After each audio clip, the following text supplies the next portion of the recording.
Hello friends, welcome to this video. आज हम देखने वाले हैं इस वीडियो में हिंदी प्रैक्टिस सेट का सेशन 2 चल रहा है, यानी सेट 2 लगाने वाले हैं। इसमें हम धुरंधर सीरीज का ये एक सेशन चल रहा है जिसमें हिंदी के प्रैक्टिस सेट हम करा रहे हैं। यूपी पुलिस, एसएससी, जीडी, लेखपाल या वीडियो वगैरह का जो एग्जाम होता है, जहाँ पे भी हिंदी पूछी जाती है, जिस भी एग्जाम में, हर एग्जाम के लिए प्रैक्टिस सेट बहुत ही ज्यादा इंपॉर्टेंट होने वाला है। इसकी सबसे जो अच्छी खासियत है ये है कि जो आपके हिंदी में 30 चैप्टर हैं, अराउंड 30 चैप्टर हैं, हर चैप्टर से हमने एक एक क्वेश्चन लिया है। यानी आप इस सीरीज को फॉलो करते हैं तो सबसे अच्छी बात यह है कि आपको पूरा जो हिंदी का सिलेबस है वो आपको देखने को मिल जाएगा। ठीक है, तो हर क्वेश्चन हमने हर एक चैप्टर से लिया, एक चैप्टर से एक क्वेश्चन, दो क्वेश्चन हमने लिए हैं, तो इसमें हम 30 क्वेश्चन लेके आए हैं अभी। और सारे जो क्वेश्चन हैं ये सारे क्वेश्चन पीवाईक्यू में पूछ, मतलब प्रीवियस ईयर क्वेश्चन हैं, सारे सारे प्रीवियस ईयर क्वेश्चन हैं। यानी ये सीरीज बहुत ही ज्यादा इंपॉर्टेंट होने वाली है जिस भी एग्जाम में, कॉम्पिटेटिव एग्जाम्स में आपके हिंदी आती है। और ये खास करके यूपी पुलिस, एसएससी, जीडी, लेखपाल, ये वीडियो वगैरह के जो एग्जाम होते हैं इनमें बहुत ही ज्यादा हेल्पफुल होने वाले, यूपीएसआई वगैरह में। ठीक है, यूपीएसआई के सवाल हैं, यूपी पुलिस के हैं, एसएससी जीडी के हैं, लेखपाल के हैं, वीडियो के हैं। ठीक है, और जहां पे भी मतलब यूपी ट्रिपल एससी के जो एग्जाम होते हैं जहां पे भी ये हिंदी पूछी जाती है, हर जगह से हमने क्वेश्चन उठाए हैं इसमें। तो चलिए सबसे पहला जो क्वेश्चन है उसकी तरफ चलते हैं हम। सबसे पहला जो क्वेश्चन यहाँ पे दे रखा है कि उर्दू को यामिनी भाषा कहने का श्रेय किसको जाता है। ठीक, यानी उर्दू को, जो उर्दू है इसको यामिनी भाषा किसने कहा था, ये पूछा गया है। तो ऑप्शन है सदल मिश्र, लल्लू लाल, इंसाल्लाह खान या सदासुख लाल नियाज। तो यहाँ पे जो सही आंसर है वो होगा आपका ऑप्शन नंबर बी, यानी ऑप्शन नंबर जो बी है ये सही होगा आपका, लल्लू लाल। लल्लू लाल ने ही उर्दू को क्या कहा था, यामिनी भाषा कहा था। ये आपको याद रखना है, लल्लू लाल ने ही क्या कहा था, उर्दू को यामिनी भाषा कहा था। ऑप्शन नंबर बी इसका सही होगा। नेक्स्ट क्वेश्चन है हमारा, काकल्य वर्ण कौन सा है। ये हिंदी वर्णमाला का है। ठीक है, काकल्य वर्ण, तो काकल्य वर्ण कौन सा है ये सबको पता होता है, काकल्य वर्ण कौन सा है। और चार ऑप्शन है, य, स, ह और ड़। तो काकल्य वर्ण कौन होता है, तो काकल्य वर्ण होता है आपका ह। ठीक है, ऑप्शन नंबर जो सी है ये सही होगा, यानी काकल्य वर्ण किसे कहते हैं, हम ह को कहते हैं। नेक्स्ट क्वेश्चन है, अर्धविराम का सूचक कौन सा है। यहाँ पे दे रखा है कि अर्धविराम का सूचक कौन सा है। तो यहाँ पे चार ऑप्शन दे रखे हैं, तो देखिए ये तो होता है अल्प विराम। ठीक है, और ये आपका क्या होता है, ये आपका हो जाता है योजक चिन्ह। ये क्या हो जाएगा आपका, योजक चिन्ह। और ये क्या हो जाएगा आपका, ये हो जाएगा उपविराम। ये उपविराम हो गया, अल्प विराम हो गया, योजक चिन्ह हो गया। तो अर्धविराम का सिंबल कौन सा होता है, एक कॉमा, ये ऊपर ऐसे करके बिंदु लगाए थे, ये किसका चिन्ह होता है, ये होता है अर्धविराम का चिन्ह। ये भी पूछा गया क्वेश्चन है। ठीक है, ये आपको याद रखना है, ये किसका चिन्ह है, अर्धविराम का चिन्ह है। ये क्या है, अल्प विराम। ये क्या है, योजक चिन्ह है। और ये क्या है, ये दो बिंदी ऐसे विसर्ग की तरह होगा, ये क्या है, उप विराम। ठीक है, अच्छा ये क्या होगा, दो बिंदी और ऐसे, अगर ऐसे लगा हो तो इसे क्या बोलते हैं, इसे विवरण चिन्ह बोलते हैं। क्या बोलते हैं, विवरण चिन्ह। और सिंगल ऐसे डैश है तो इसे क्या बोलते हैं, निर्देशक चिन्ह। इतनी बातें आपको याद रखनी है इसमें। तो इसका ऑप्शन नंबर बी सही होगा। अगला क्वेश्चन है, सुमित्रा में कौन सा प्रत्यय है। यानी सुमित्रा में प्रत्यय क्या होगा, तो प्रत्यय में पता है लास्ट में लगा होता है। ठीक है, तो इसमें मूल शब्द जो है वो मूल शब्द है मित्र। ठीक है, मूल शब्द है मित्र, उसमें प्रत्यय लगा हुआ है आ, और उपसर्ग लगा हुआ है क्या, सु। ठीक है, तो यहाँ पे पूछा क्या गया है, पूछा गया है प्रत्यय, तो प्रत्यय क्या होगा, आ होगा, यानी ऑप्शन नंबर डी इसका सही होगा।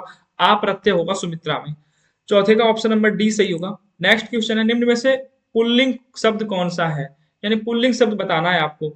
तो चार ऑप्शन दे रखे हैं, हटना, क्षमा, रीति और क्षेत्र। हटना, क्षमा, रीति और क्षेत्र। तो हम जानते हैं क्षेत्र का विस्तार हुआ, हुई नहीं बोलते हैं, क्षेत्र का विस्तार हुई नहीं बोलते हैं, हुआ बोलते हैं। यानी यहाँ पे पुल्लिंग शब्द कौन सा है, वो है आपका क्षेत्र। बाकी हटना, क्षमा, रीति ये सब क्या है, ये सब आपके स्त्रीलिंग है। ये सब क्या है आपके, तीनों क्या है, स्त्रीलिंग है। क्षेत्र क्या है आपका, क्षेत्र आपका पुल्लिंग शब्द है। कैसा शब्द है, क्षेत्र, क्षेत्र आपका पुल्लिंग शब्द है। ठीक है, अगर पुल्लिंग और स्त्रीलिंग पहचानने का सबसे आसान तरीका ये होता है कि जो भी ये शब्द पूछे जाते हैं पुल्लिंग या स्त्रीलिंग है या नहीं है, तो इनको आप किस में डाल दो, इनको डाल दो आप वाक्य में। वाक्य में डालने से जो क्रिया आती है उससे पता चल जाता है कि ये पुल्लिंग है या स्त्रीलिंग है। तो यहाँ पे क्षेत्र जो होगा वो पुल्लिंग शब्द होगा, ऑप्शन नंबर डी इसका सही है। अगला है, टिड्डी शब्द का बहुवचन क्या होगा। यानी जो टिड्डी है इसका बहुवचन क्या होगा। तो चार ऑप्शन दे रखे हैं, टिड्डी वर्ग, टिड्डी दल, टिड्डी जन और टिड्डी गढ़। तो यहाँ पे जो सही आंसर होगा वो क्या होगा, टिड्डी वर्ग होगा नहीं। ठीक है, टिड्डी जन होगा नहीं, टिड्डी गढ़ होगा नहीं, तो टिड्डी दल होगा। क्या होगा, टिड्डी दल। यानी जो ऑप्शन नंबर बी है वो सही होगा, टिड्डी दल। टिड्डी दल किसका बहुवचन होता है, टिड्डी का बहुवचन होता है। नेक्स्ट क्वेश्चन की तरफ चलते हैं। याद रखना टिड्डी का टिड्डी दल होगा। नेक्स्ट क्वेश्चन है, इनमें से संबंध कारक का चिन्ह कौन सा है। तो संबंध कारक का हम जानते हैं का, की, के, रारी, रे होता है। तो ऑप्शन नंबर जो ए है इसका ये सही होगा, का, की, के, रारी, रे। हे, हो, अरे संबोधन का होता है। ठीक है ना, का ये करण का होता है, से, आपदान में से अलगाव होता है। संप्रदान का होता है को या के लिए, तो ऑप्शन नंबर ए इसका सही होगा। अगला क्वेश्चन है प्रयागराज संज्ञा की दृष्टि से क्या है, यानी प्रयागराज क्या है, मतलब कौन सी संज्ञा है, ये पूछा है आपको। तो प्रयागराज एक किसी निश्चित स्थान का नाम है, तो ये व्यक्तिवाचक संज्ञा होगी। ऑप्शन नंबर सी इसका सही होगा, व्यक्तिवाचक संज्ञा। अगला देखते हैं हिंदी में कुल कितने सर्वनाम हैं, तो आपको बताना है हिंदी में कुल कितने सर्वनाम हैं। तो यहाँ पे देखिए हिंदी में जो कुल सर्वनाम है वो है 11। हिंदी में सर्वनाम कितने 11, लेकिन सर्वनाम के अगर भेद पूछे या टाइप पूछे तो वो कितने होते हैं 6। ठीक है, 6 सर्वनाम के भेद होते हैं, लेकिन हिंदी में जो सर्वनामों की संख्या है वो कितनी है 11। कौन कौन से हैं 11 ये सर्वनाम, तो मैं तू आप यह वह सो जो कौन क्या कोई कुछ। लिख देता हूं मैं यहाँ पे, मैं तू आप यह वह जो सो कौन क्या कोई कुछ। ये टोटल 11 सर्वनाम है। देखो 1 2 3 4 5 6 7 8 9 10 11, यानी मैं तू आप यह वह जो सो कौन क्या कोई कुछ। सर्वनाम कितने हैं हिंदी में, तो टोटल 11 हैं। और सर्वनाम के आपसे भेद पूछे या सर्वनाम कितने प्रकार के होते हैं, तो ये कितने होते हैं 6 होते हैं, लेकिन यहाँ पे कुल कितने सर्वनाम है ये पूछा है, तो ऑप्शन नंबर 20 का सही होगा, यानी 11 सर्वनाम होते हैं। भेद 6 कौन कौन से होते हैं, तो हमें पता है पुरुषवाचक होता है पहला, पुरुषवाचक, निश्चयवाचक को ही हम संकेतवाचक कहते हैं, तो पुरुषवाचक हुआ, निश्चयवाचक हुआ, अनिश्चयवाचक हुआ, संबंधवाचक हुआ और प्रश्नवाचक हुआ और निजवाचक हुआ। ये 6 क्या होते हैं सर्वनाम के भेद होते हैं, लेकिन यहाँ पे सर्वनामों की संख्या पूछी गई तो 11 सर्वनाम होते हैं। कौन कौन से होते हैं याद रखना आप, मैं तू आप यह, जैसे मैं का ही हम हो जाता है ना, तो मैं तू आप यह वह जो सो कौन क्या कोई कुछ। तो ये आपके टोटल 11 सर्वनाम होते हैं। नेक्स्ट क्वेश्चन है हमारा, मोह शब्द कौन सा विशेषण है, यानी मोह जो शब्द है वो कौन सा विशेषण है। देखो मोह जो है संख्या को बताएगा नहीं, परिमाण को बताएगा नहीं, सार्वनामिक विशेषण होगा नहीं, तो गुणवाचक है। क्या है, गुणवाचक है। ऑप्शन नंबर जो सी है इसका ये सही होगा। मोह शब्द कौन सा विशेषण है, तो मोह शब्द आपका गुणवाचक विशेषण है। क्रियार्थक संज्ञा सदा किस रूप में रहती है, ये अच्छा क्वेश्चन है। क्रियार्थक संज्ञा हमेशा किस किस रूप में रहती है, तो ऑप्शन दे रखे हैं एक वचन स्त्रीलिंग, बहुवचन स्त्रीलिंग, एक वचन पुल्लिंग या बहुवचन पुल्लिंग। तो आपको बताना है ये क्रियार्थक जो संज्ञा होती है, यानी जो आपने जिरंड पार्टिसिपल वगैरह पढ़ा होगा उस तरह होती है क्रियार्थक संज्ञा। तो ये क्रियार्थक संज्ञा हमेशा किस रूप में होती है किस रूप में, ये होती है एक वचन पुल्लिंग। ऑप्शन नंबर सी इसका सही होगा, यानी एक वचन पुल्लिंग। क्रियार्थक संज्ञा हमेशा किस रूप में होती है, एक वचन पुल्लिंग के रूप में होती है। ठीक है, ऑप्शन नंबर सी इसका सही होगा। अगला क्वेश्चन है मैं परीक्षा लिख चुका हूं, इस वाक्य में क्रिया किस काल का बोध करा रही है। देखो मैं परीक्षा लिख चुका हूं, तो चुका है, चुकी है, चुका हूं, ये सब किस में आता है, तो ये परफेक्ट टेंस होता है, प्रेजेंट परफेक्ट टेंस, यानी पूर्ण वर्तमान काल। देखिए यहाँ पे कहीं पूर्ण वर्तमान काल दिया है, नहीं दिया है, पूर्ण भूत दिया है, सामान्य भूत दिया है, तो भूत होगा नहीं। ठीक है, यहाँ पे सामान्य वर्तमान दिया है, इंडेफिनिट टेंस, तो ये भी नहीं होगा। आसन्न भूत, देखिए जो आसन्न भूत होता है और जो पूर्ण वर्तमान काल होता है, आसन्न भूत और जो पूर्ण वर्तमान काल होता है इसकी पहचान सेम होती है, इनके लास्ट में है भी लगा होता है। क्या लगा होता है लगा रहता है। तो जो पूर्ण वर्तमान काल की पहचान होगी वही पहचान किसकी होगी, आसन्न भूतकाल की पहचान होगी। तो यहाँ पे जो दिया है मैं परीक्षा लिख चुका हूं, अगर यहाँ पे पूर्ण वर्तमान काल ऑप्शन में होता तो वो भी सही होता, तब उस समय आसन्न भूत नहीं देता। ठीक है, लेकिन पूर्ण वर्तमान न देके तो वो यही जानना चाह रहा है कि आपको पता है कि नहीं पता है कि आसन्न भूत और पूर्ण वर्तमान काल की पहचान सेम होती है। तो यहाँ पे जो ऑप्शन नंबर डी सही होगा, आसन्न भूतकाल है इस वाले सेंटेंस में, मैं परीक्षा लिख चुका हूं, इसमें कौन सा काल है, तो इसमें है आपका आसन्न भूतकाल। अगला क्वेश्चन है वह हमेशा अपने भाई के गीत गाता रहता है, वह हमेशा अपने भाई के गीत गाता रहता है, इस वाक्य में अव्यय क्या है। तो अव्यय क्या है, अव्यय कितने होते हैं, 4 होते हैं ना, आपके क्रिया विशेषण होता है, ठीक है, संबंध बोधक होता है, तो ऐसे करके 4 अव्यय होते हैं जो हमने पार्ट्स ऑफ स्पीच में पढ़ते हैं ना, नाउन प्रोनाउन एडजेक्टिव और वर्ब, ये सब क्या होते हैं आपके अब वो होते हैं विकारी शब्द होते हैं। अव्यय मतलब जिनका व्यय ना हो, यानी जो जाति जो धर्म लिंग के, सॉरी धर्म बोल रहे हैं यार, पॉलिटी में चले गए। जो अव्यय अव्यय क्या होते हैं, अव्यय वो होते हैं जो कर्ता ना और लिंग के आधार पे न बदले। ठीक है, तो वो अव्यय होते हैं।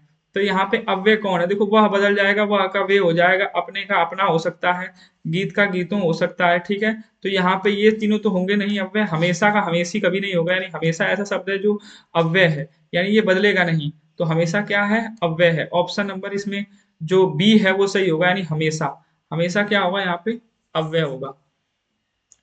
अगला क्वेश्चन है, आपने बुलाया होता तो हम अवश्य आते, अर्थ के आधार पर वाक्य का कौन सा भेद है? तो देखिए, वाक्य का जो भेद है वो दो आधार पे होता है, एक होता है रचना के आधार पे और एक होता है आपका अर्थ के आधार पे। अर्थ के आधार पे वाक्य के 8 भेद और रचना के आधार पे वाक्य के कितने भेद होते हैं? 3 भेद। 3 भेद कौन कौन से? सरल, संयुक्त और मिश्रित, ठीक है ना। और अर्थ के आधार पे कितने होते हैं? 8 होते हैं। तो उन्हीं में से पूछा है, आपने बुलाया होता तो हम अवश्य आते। तो आपने बुलाया होता तो हम अवश्य आते, इच्छा जता नहीं रहा है, आज्ञा दे नहीं रहा है, ठीक है, संदेह हो नहीं रहा है यहाँ पे, तो कौन सा वाक्य होगा? संकेत दे रहा है कि अगर आपने बुलाया होता तो हम अवश्य आते, ठीक है। तो यहाँ पे संकेत वाचक वाक्य होगा अर्थ के आधार पे। अगला क्वेश्चन देखते हैं, 14 नंबर के बाद 15 नंबर क्वेश्चन है, जो मुश्किल से खाया जा सके। जो मुश्किल से खाया जा सके, यानी अनेक वाक्यों के लिए एक वाक्य पूछा है जो मुश्किल से खाया जा सके। दुष्कर होगा नहीं, जो मुश्किल से किया जा सके। विषम, जो आ, अलग हो उसे विषम बोलते हैं। दुर्भक्ष होगा, यानी जो मुश्किल से खाया जा सके। ऑप्शन नंबर सी इसका सही होगा। दुर्लभ तो अलग होता है, ठीक है, जिसको मुश्किल से पाया जा सके। और तो यहाँ पे क्या होगा? मुश्किल से खाया जा सके, तो दुर्भक्ष होगा। ऑप्शन नंबर सी इसका सही होगा। नेक्स्ट क्वेश्चन है हमारा, लंका में सब 52 गज के, यानी लंका में सब 52 गज के एक लोकोक्ति है, इसका सही अर्थ क्या होगा? यानी लंका में सब कितने गज के? 52 गज के। तो एक सब एक समान, सब एक समान तो होगा नहीं, ठीक है। लंबे कद वाले लोगों का समूह, ये भी नहीं होगा। छोटे कद वालों का समूह नहीं होगा। एक से बढ़कर एक, ये सही होगा यहाँ पे। इसका उचित जो आपका अर्थ होगा वो यही होगा कि एक से बढ़कर एक है सब। लंका में सब 52 गज के मतलब एक से बढ़कर एक, एक से बढ़कर एक। ऑप्शन नंबर जो इसका डी है ये आपका सही होगा। नेक्स्ट क्वेश्चन देख लेते हैं, परमानंद में कौन सा समास होगा? तो परमानंद में कौन सा समास होगा? तो यहाँ पे देखो, आनंद परम, तो जैसे आनंद की विशेषता है ना परम, ठीक है। तो यहाँ पे कौन समास होगा? बहुब्रीहि होगा नहीं, द्वंद्व होगा नहीं, अव्ययी भाव होगा नहीं, कोई अव्यय नहीं है, तो कौन सा समास होगा यहाँ पे? कर्मधारय समास होगा परमानंद में। कौन सा समास होगा? कर्मधारय समास होगा। अगला क्वेश्चन है, इनमें से किस शब्द की वर्तनी शुद्ध है? देखिए, ये जो सारे सवाल है ना, ये सारे सवाल प्रीवियस ईयर में पूछे गए हैं। एक भी सवाल ऐसा नहीं है जो हमने अलग से बनाया हो। तो सब सवाल ये पूछे गए हैं, और कई, ये नहीं कि एक बार ही पूछा गया, ये वो सवाल है जो दो दो तीन तीन बार रिपीट हुए हैं हर एग्जाम में, ठीक है। बहुत सारे एग्जाम हुए जिनमें दो दो तीन तीन बार रिपीट हो चुके हैं। तो ये सारे एग्जाम, ये जो सारे सवाल हैं, इनके आने की संभावना बहुत ज्यादा है, इसीलिए हम इसको छांट छांट के लेके आए हैं। ये सीरीज बहुत ही ज्यादा हेल्पफुल है, अगर इसको आप फॉलो करते हो तो एग्जाम में देखने को मिलेगा आपको इसका फायदा। तो इसमें पूछा है, इस सवाल की तरफ चलते हैं, इनमें से किस शब्द की वर्तनी शुद्ध है? तो उन्नयन या उन्नयन या फिर उन्नयन। उन्नयन तो होगा नहीं, ये भी नहीं होगा, ये भी नहीं होगा। ऑप्शन नंबर बी इसका सही होगा, उन्नयन। क्या होगा? उन्नयन। ऑप्शन नंबर 20 का सही है, उन्नयन। 18 का बी। 19 है, दिए गए विकल्पों में शुद्ध वाक्य की पुष्टि कीजिए।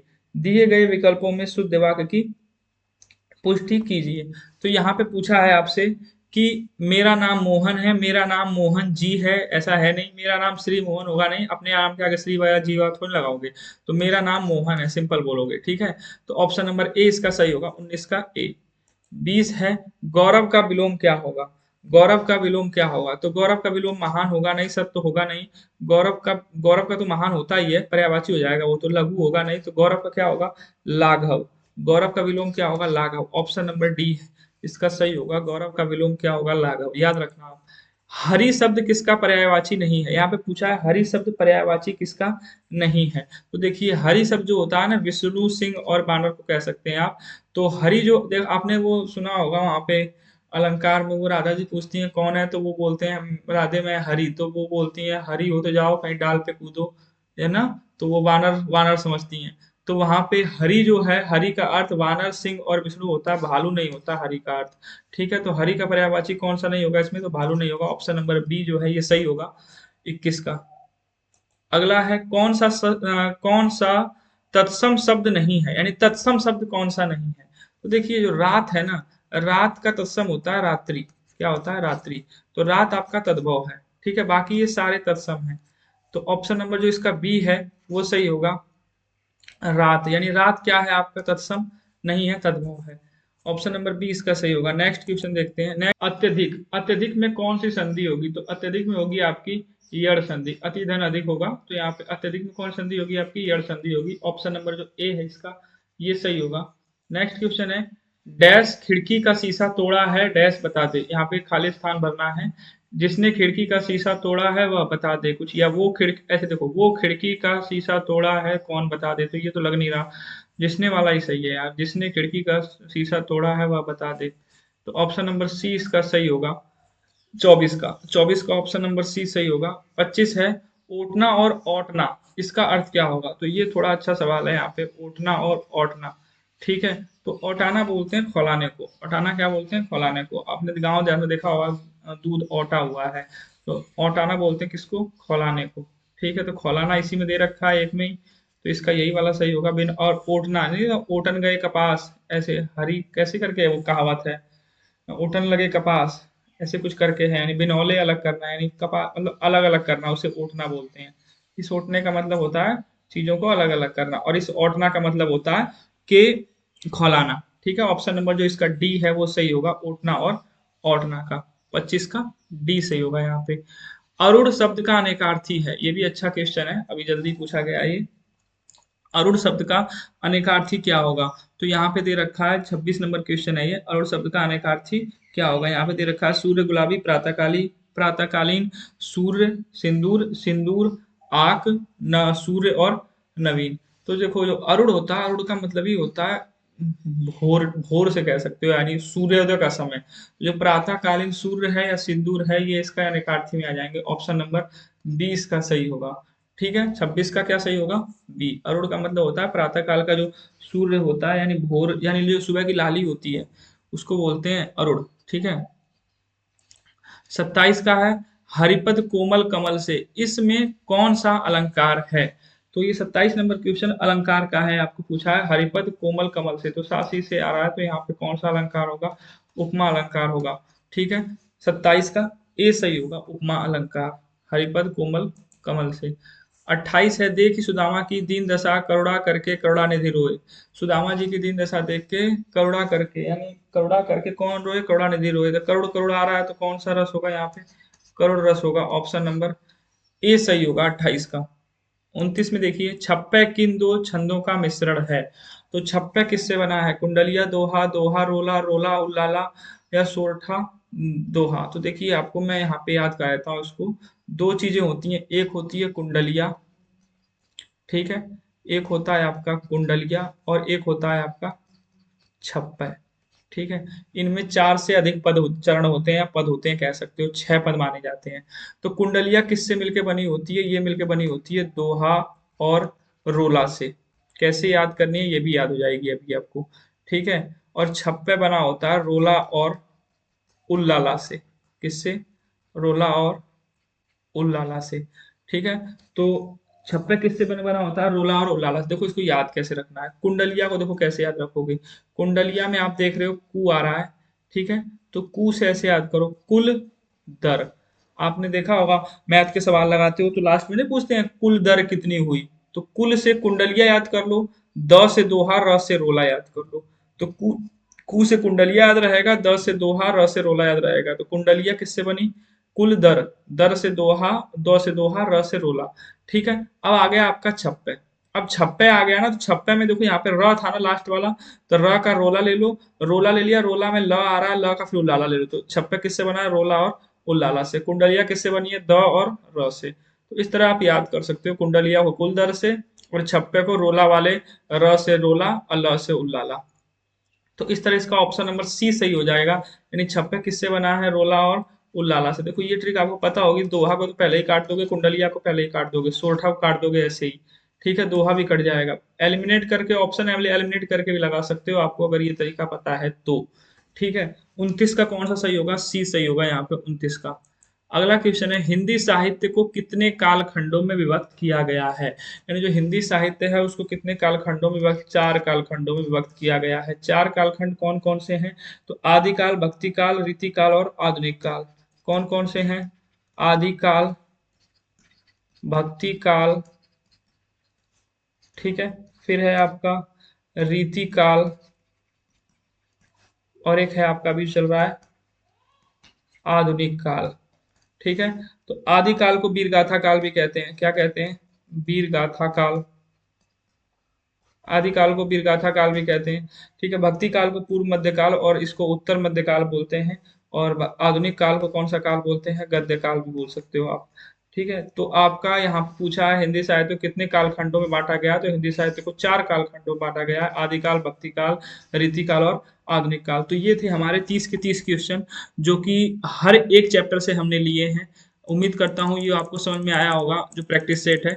अगर आप इस चैनल पे नए हैं तो इसको सब्सक्राइब कर लें और अपने स्टडी ग्रुप में ज़्यादा शेयर करें। और अगर आप कोई सुझाव देना चाहते हैं तो कमेंट सेक्शन में दे सकते हैं, या फिर किसी अगर हिंदी का कोई ऐसा टॉपिक है जो आपको नहीं समझ में आता है तो आप कमेंट सेक्शन में बता सकते हैं, उस पर हम अलग से वीडियो लेके आएंगे। तो तब तक के लिए best of luck, thanks for watching. अगला अगला जो सेट है वो फिर मिलेगा आपको इसी चैनल पे।